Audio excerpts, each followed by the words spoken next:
नमस्कार, स्वागत है आप सभी लोगों का आपके अपने YouTube channel stream study bye Kumar Verma में। फ्रेंड्स, मैं हूं कुमार वर्मा। दोस्तों, कला एवं संस्कृति के सीरीज़ को आगे बढ़ाते हुए एक बार फिर से आज हम लोग कला एवं संस्कृति के ही एक महत्वपूर्ण टॉपिक जिसका नाम है शास्त्रीय नृत्य शैलियाँ अर्थात शास्त्रीय संगीत से संबंधित महत्वपूर्ण प्रश्नों को सॉल्व करेंगे। ठीक है फ्रेंड्स, तो चलिए फ्रेंड्स लेक्चर को स्टार्ट करते हैं। और एक बात याद रखिएगा, वीडियो बहुत ज़्यादा इंपॉर्टेंट है, इसलिए वीडियो को पूरा जरूर देखिएगा। ठीक है फ्रेंड्स, ओके। सबसे पहले हम आपको दोस्तों बताते हैं नृत्य क्या होता है। ठीक है, अंग प्रत्यंग और मनोभावों के साथ की गई गति को दोस्तों नृत्य कहा जाता है। ठीक है, और भारतीय नृत्य कला को दोस्तों दो भागों में बांटा गया है। ठीक है ना, पहला है शास्त्रीय नृत्य जिसे इंग्लिश में क्लासिकल डांस कहते हैं, और दूसरा है लोक एवं जनजातीय नृत्य। क्या बोला? लोक एवं जनजातीय नृत्य जिसे इंग्लिश में फोल्क डांस कहते हैं। ठीक है ना, याद रहेगा। अच्छा, एक बात और ध्यान रखिएगा यहाँ पर कि भारत के संगीत नाटक अकादमी ने नृत्य को मुख्यतः 8 शास्त्रीय नृत्य बताया है। मतलब भारत का जो संगीत नाटक अकादमी है उसने नृत्य के मुख्यतः 8 शैलियों के बारे में बात की है। और एक व्यक्ति है, नाम है भरत मुनि, उन्होंने अपनी पुस्तक नाट्यशास्त्र में शास्त्रीय नृत्य का वर्णन भी किया है। ठीक है ना, और ये शास्त्रीय नृत्य कितने हैं, मतलब कितनी शैलियाँ हैं, तो 8 शैलियाँ भी मैंने आपको बताया, जिसमें पहला है दोस्तों भरतनाट्यम, दूसरा है कथकली, तीसरा है कथक, चौथा है कुचिपुड़ी, पाँचवा है ओडिसी, छठा है मणिपुरी, सातवां है मोहिनी अट्टम, और आपका 8वां है सत्रिया। कौन सा है? सत्रिया। यहाँ लिख दे रहा हूँ दोस्तों, ये है सत्रिया। तो ये 8वां जो है शास्त्रीय नृत्य है, याद रखिएगा। ठीक है फ्रेंड्स, अब हम बात करते हैं पहले क्वेश्चन का। ठीक है ना, अब हम लोग पढ़ना स्टार्ट करते हैं, बाकी आगे मैं डिटेल में आपको बताता रहूँगा। पहला क्वेश्चन लिखा हुआ है, निम्नलिखित में से कौन एक उत्तर भारतीय नृत्य है? अब उत्तर भारतीय नृत्य की बात कर रहा है दोस्तों, तो इस प्रश्न का जो आंसर है वो ए है। ए का मतलब कथक है। अब कथक के बारे में बहुत ध्यान से, प्यार मोहब्बत से समझिएगा और नोट डाउन कर लीजिएगा। कथक की अगर बात किया जाए तो दोस्तों कथक ही भारत का एकमात्र शास्त्रीय नृत्य है जिसका संबंध उत्तर भारत से है। कहाँ से है? उत्तर भारत से है, और मुस्लिम संस्कृति से रहा है। ठीक है ना। अगर कथक की उत्पत्ति की बात किया जाए फ्रेंड्स, तो इसकी उत्पत्ति भक्ति आंदोलन के समय हुई है, और इसमें दोस्तों कथक में भगवान श्री कृष्ण के बचपन की और अन्य कहानियों को नृत्य के माध्यम से दिखाया जाता है। ठीक है ना। और दोस्तों कथक 3 अलग अलग फॉर्म में पाया जाता है, 3 अलग अलग फॉर्म में पाया जाता है, और बेसिकली 3 शहरों में ज़्यादा फेमस है। एक है बनारस, दूसरा है जयपुर, और तीसरा है लखनऊ। यानी उत्तर भारत में इन 3 जगहों पर एक कथक बहुत ज़्यादा फेमस है, याद रहेगा। तो कथक के बारे में दोस्तों जितना भी फैक्ट था मैंने आपको डिटेल से बता दिया है। अब इस बात को आप ध्यान से याद रखिएगा, ध्यान रखिएगा। ठीक है, अब आगे बात करते हैं। अगला क्वेश्चन है, अगला मतलब दूसरा क्वेश्चन है दोस्तों। क्वेश्चन दूसरा कहता है कि कुचिपुड़ी किस राज्य की नृत्य शैली है? तो कुचिपुड़ी की अगर बात की जाए दोस्तों तो ये है आंध्र प्रदेश की। कहाँ की है? आंध्र प्रदेश की। अब कुचिपुड़ी के बारे में ध्यान से समझिएगा, लिखना जरूरी है कुचिपुड़ी के बारे में। ठीक है ना, केवल राज्य ही रटना सफिशिएंट नहीं होगा। कुचिपुड़ी की अगर बात की जाए दोस्तों तो इस शास्त्रीय नृत्य का जो जन्म है, जो आधुनिक भारत का आंध्र प्रदेश में एक जिला है, नाम है कृष्णा। क्या नाम है? कृष्णा। तो आंध्र प्रदेश के कृष्णा जिले में इसकी उत्पत्ति मानी जाती है। और दोस्तों कुचिपुड़ी में सारे कलाकार पुरुष ही होते हैं, ये बात याद रखना है, ये बात याद रखना है, ये बात बहुत महत्वपूर्ण है। कुचिपुड़ी में सारे कलाकार पुरुष ही होते हैं जो स्त्रियों का रूप लेकर के अपनी कला का प्रदर्शन करते हैं। ठीक है ना दोस्तों। और यह नृत्य वास्तव में भगवान विष्णु अथवा श्री कृष्ण पर आधारित वैष्णव परंपरा के लिए होता है। अतः यह एक देव नृत्य है। कौन सा नृत्य है? देव नृत्य है। ये भी लाइन बहुत महत्वपूर्ण है। क्वेश्चन आता है कि निम्न में से देव नृत्य कौन सा है? तो इसे कुचिपुड़ी को देव नृत्य की संज्ञा दी गई है, याद रखिएगा। ठीक है ना, पहली बात देव नृत्य याद रखना है। दूसरी बात कि कुचिपुड़ी में जो कलाकार होते हैं क्या स्त्रियां होती हैं? नहीं, स्त्रियां नहीं होती, बल्कि सारे कलाकार क्या होते हैं? पुरुष होते हैं, जो कि स्त्रियों का रूप धारण करते हैं। ठीक है ना, आप समझ गए हो। अब आगे बात करते हैं क्वेश्चन नंबर तीसरा क्वेश्चन ध्यान से देखिएगा दोस्तों। तीसरा क्वेश्चन लिखा हुआ है मोहिनी अट्टम मोहिनीअट्टम नृत्य रूप का विकास निम्नलिखित में से किस राज्य में हुआ? तो मोहिनीअट्टम की बात कर रहा है दोस्तों, मोहिनीअट्टम। तो मोहिनीअट्टम का जो विकास हुआ है वो हुआ है केरल में। कहाँ पर हुआ है? केरल में हुआ है। इसका जो उद्भव और जिसका विकास हुआ है वो केरल में हुआ है दोस्तों। यह मोहिनीअट्टम के बारे में बता रहा हूँ।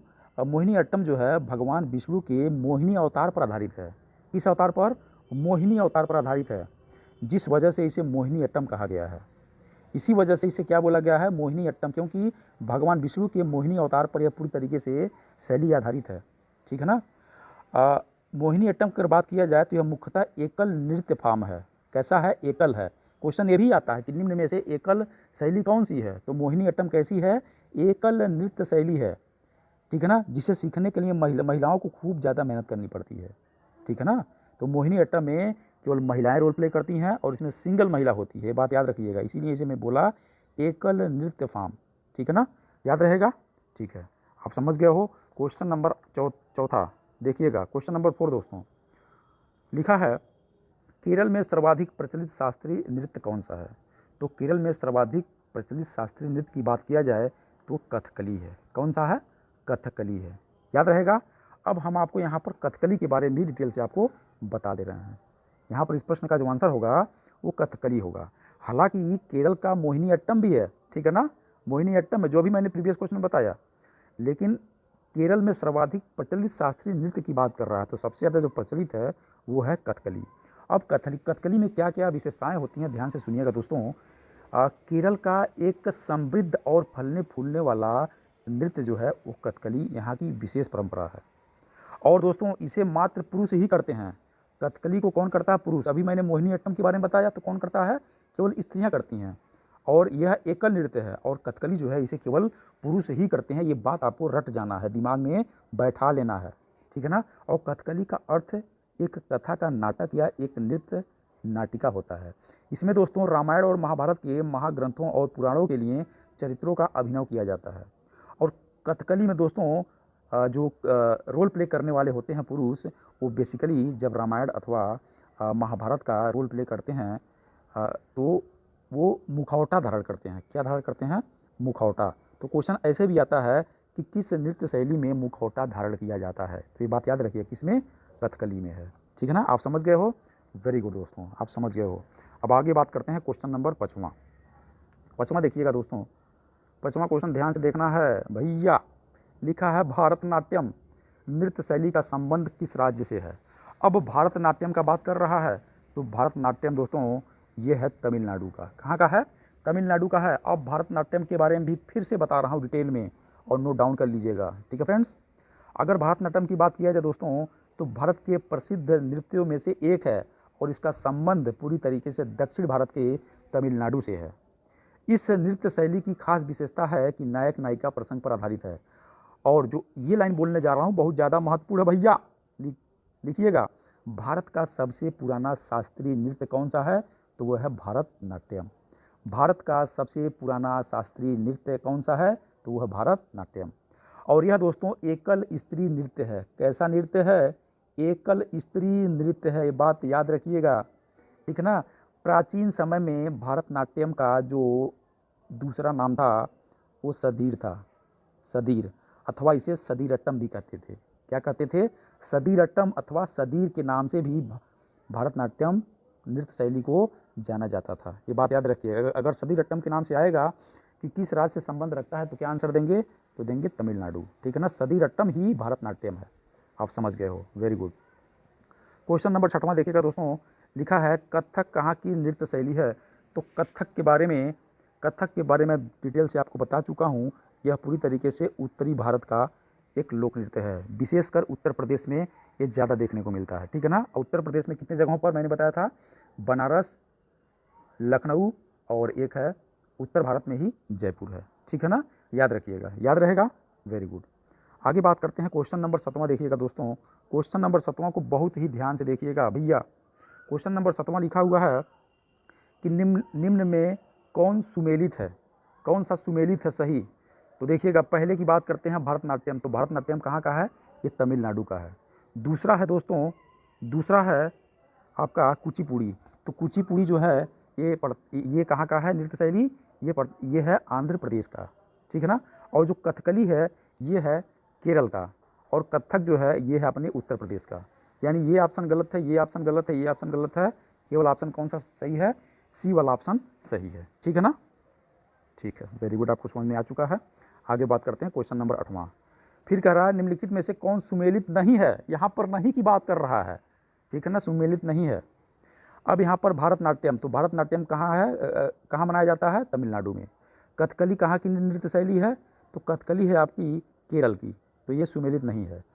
ओडिसी जो है ये उड़ीसा का है, कुचिपुड़ी जो है आंध्र प्रदेश का है।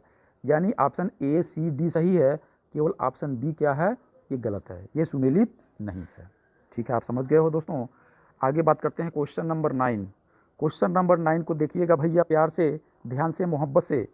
पहला है, मेल कराना है, पहला है भारतनाट्यम। तो भारतनाट्यम कहाँ है, कहाँ शैली मनाई जाती है, तो ये मनाई जाती है तमिलनाडु में, ठीक है ना।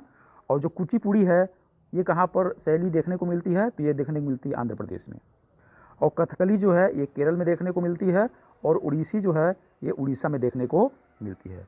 यानी इस प्रकार से जो आपका ऑप्शन ए है, ऑप्शन ए है मतलब 4 3 2 1, यही ऑप्शन सही है, आप समझ गए हो, वेरी गुड। क्वेश्चन नंबर 10वां देखिएगा। क्वेश्चन नंबर 10वां दोस्तों, सूची 1 शास्त्रीय नृत्य शैली को सूची 2 संबंधित राज्य के साथ सुमेलित कीजिए तथा सूचियों के नीचे दिए गए कूट की सहायता से सही उत्तर चुनिए, ठीक है ना। सूची 1 दिया है, सूची 2 दिया हुआ है। अब यहाँ पर सुमेलित करना है, तो दोस्तों जो भरतनाट्यम है वो कहाँ का फेमस है नृत्य शैली, ये है तमिलनाडु का, तो तमिलनाडु मिला दिए। कथकली कहाँ का है, तो कथकली है दोस्तों केरल का, कथकली नृत्य शैली कहाँ का है, केरल का है। और यहाँ पर कुचिपुड़ी जो है ये है आंध्र प्रदेश का, तो आंध्र प्रदेश का मतलब होता है सीमाग्र, क्या होता है, सीमाग्र, ठीक है ना, सीमाग्र होता है। अर्थात इस प्रश्न का जो आंसर होगा दोस्तों, इस प्रश्न का जो आंसर होगा क्या होगा, अब बताइए दोस्तों। पहले का क्या है, 2 है, तो पहले का 2 है। बी का कौन सा है, कथकली का केरल है, यानी 2 के बाद क्या आएगा, 5 आएगा, ठीक है ना। और 5 के बाद क्या आएगा, 4 आएगा, यानी 2 5 4, 2 5 4 जिसमें हो वही सही है, तो 2 5 4 यानी option B is the correct answer, ठीक है ना। अब आपको यहाँ पर मैं दोस्तों सीमाग्र के बारे में बता दे रहा हूँ। सीमांग के बारे में बात किया जाए दोस्तों, तो एक संयुक्त क्षेत्र को सीमांग्र कहा जाता है, जो भारत के राज्य आंध्र प्रदेश में रायलसीमा और तटीय आंध्र क्षेत्र को मिलाकर के बनता है, ठीक है। और दोस्तों एक बात याद रखिएगा, आंध्र प्रदेश के विभाजन के दौरान जो यह सीमाग्र शब्द है यह ज़्यादा प्रचलन में देखने को मिला है, और तभी से तेलंगाना के क्षेत्र को छोड़ करके जो क्षेत्र आंध्र प्रदेश में रह गया है उसी को सीमाग्र कहते हैं, याद रहेगा।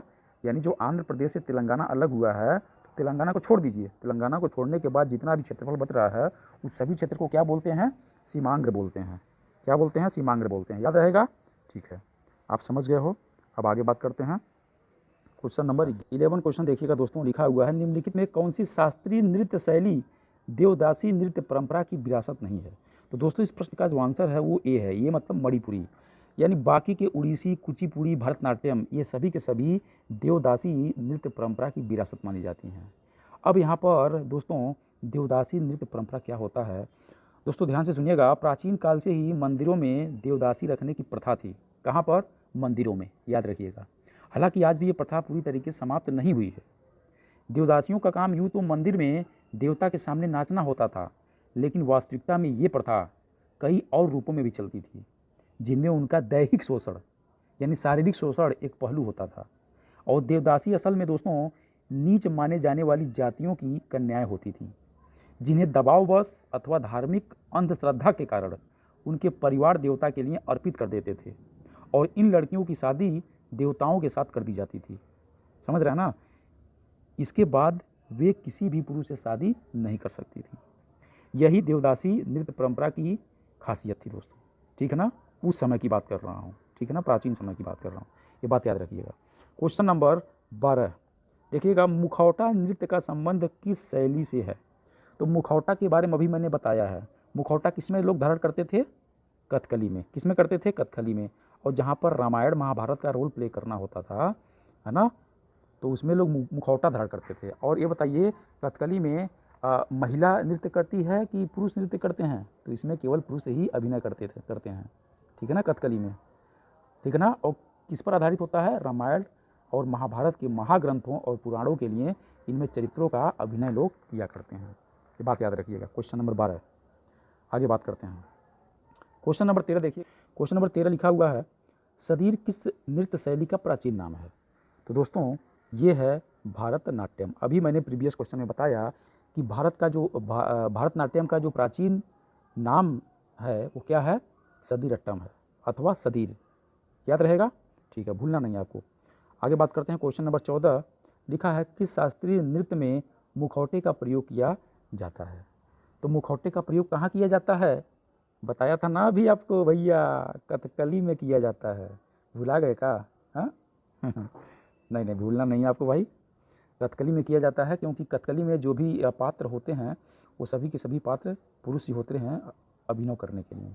और इसमें बेसिकली रामायण और महाभारत के महाग्रंथों और पुराणों के चरित्रों का अभिनय किया जाता है, ठीक है ना। इसीलिए पुरुष इसमें मुखौटा धारण करते हैं, ठीक है फ्रेंड्स, याद रहेगा, वेरी गुड। तो दोस्तों आज बस इतना ही, क्योंकि ज़्यादा हो जाएगा, क्योंकि वीडियो काफ़ी लंबा हो रहा है, इसमें फैक्ट कुछ ज़्यादा थे, इसलिए बस अपनी बारी को मैं यहीं विराम दे रहा हूँ। बाकी नेक्स्ट वीडियो में हम लोग डिस्कस करेंगे, ठीक है फ्रेंड्स। इसी के साथ जय हिंद, जय भारत, नमस्कार। फिर मिलेंगे अगले लेक्चर में।